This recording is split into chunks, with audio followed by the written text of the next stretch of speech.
We're not going to want to miss this Kagan structure.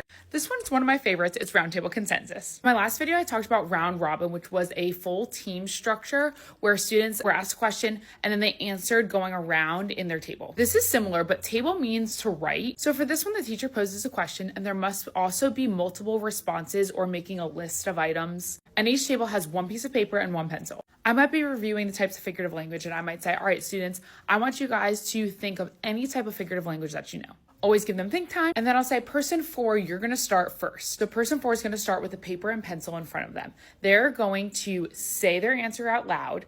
And in order to write it down on their paper, their entire group must give consensus. So if they say alliteration, they have to wait for their whole group to either give a thumbs up, or if they disagree, they're going to put their hand flat on their table. Everyone gives a thumbs up, then that person writes alliteration on the paper and then passes the paper. So if I said 4 start, they'll pass the paper to person number 1 to give their response. Let's say person 1 says setting. People at their table put their hand down. They then have to explain why they don't think setting is a type of figurative language. It creates this awesome discourse proving why an answer is correct.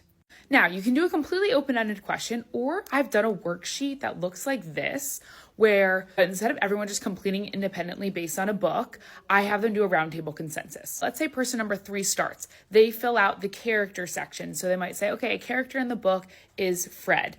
And if they get consensus, they can't write anything on the paper ever in roundtable consensus until everyone agrees. They would fill out one part of the paper and then pass it to the next person. Then the next person would say, okay, I'm going to fill out a character trait. A character trait to describe Fred is blank. Does everyone agree? Yes. Once everyone agrees, then they can write it on the paper. And they keep passing until the entire worksheet is filled out. Think about order of operations, how there's multiple steps to solve the problem. You might do a roundtable consensus where each person does one step and they all have to agree before they can write it on the paper. I have a video of my students doing this on sticky notes where I asked them to think of any conflicts that happened in our novel and they had to say their conflict and everyone had to agree that that was a conflict in our story before writing it on a sticky note, and then they placed it in the center. And I'll post that video coming up because their discussion is so great.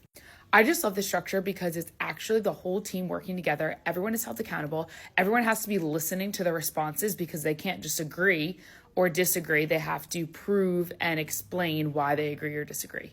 Also, make sure you only use one paper and one pencil. That way everyone is focused on whose turn it is instead of going ahead and moving forward. Let me know if you try this one out.